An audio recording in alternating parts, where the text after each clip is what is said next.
Hey guys, it's Kath. Welcome back to my channel. Today we're going to be talking about how we turned our ordinary, outdated kitchen into the bright and airy white kitchen of our dreams.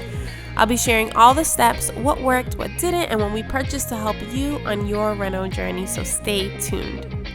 When we purchased our home a year ago, this is what it looked like before any renovations. We knew we wanted an open concept to make the kitchen bright and inviting, so as you can see, we had a lot of work to do. Our first goal was to remove all of the cabinet door fronts and reface them with shaker style doors since the body was in pretty good shape. We then went in with a palm sander and lightly sanded them down to make sure that our coat of paint would adhere properly. Once we had a smooth finish, it was time for some demo. So if you guys remember from our previous house update video, we started off by demoing the wall to create an open concept.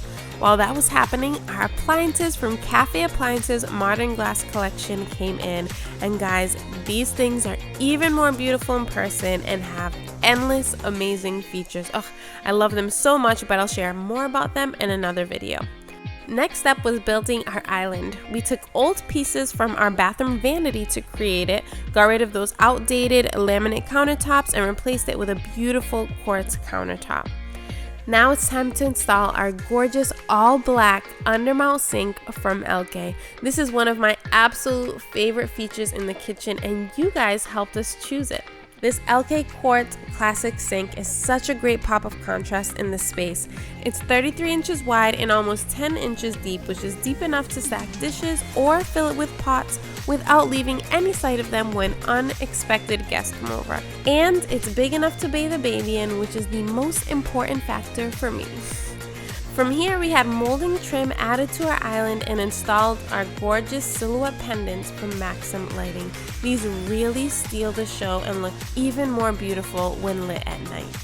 Unfortunately, after hours and hours of researching where to find shaker style cabinet door fronts, we decided that we would hold off on the project for the time being so that we could finally move into our brand new home after months of renovation delays. This wasn't too bad because we were able to finally move in and enjoy a much bigger and better kitchen than we had in our previous apartment. So we were just grateful to finally be in our new home. About 5 months after moving in, we finally decided to tackle the kitchen project before the holidays. So once again, we unscrewed each cabinet door and carefully removed the hinges so that we could prep them for sanding and painting.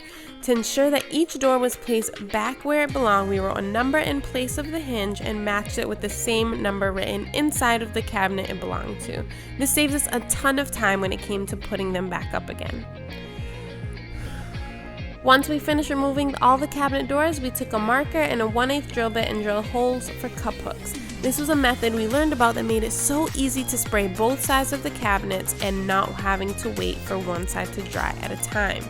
Next, we took our palm sander and a 180 grit sandpaper and began sanding the doors down. These doors in particular were very hard to get in the cracks and crevices because there was so much molding work on them, so I definitely recommend using a sanding block for those areas to make sure you cover every section.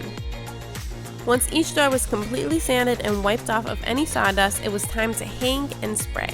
This system was so easy, although I recommend getting stronger hangers for the heavier doors. We may or may have not broken a few in the process. We're also not professional painters, so this took a little practice to get an even coat without leaving any running paint drips, but once you get the hang of it, it's pretty easy.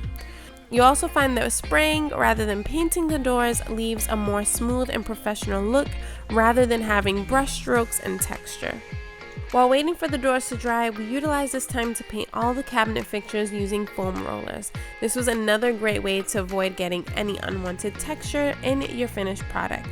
We had a lot of cabinets to cover, so this was very time consuming, but we were so excited to see what it would all look like when it was complete. When the cabinet doors were dry, it was time to rehinge them and put them back in their rightful places. We then grabbed these beautiful black handles from Amazon to tie into our Elkay sink and Maxim pendants. This really changed the game, guys.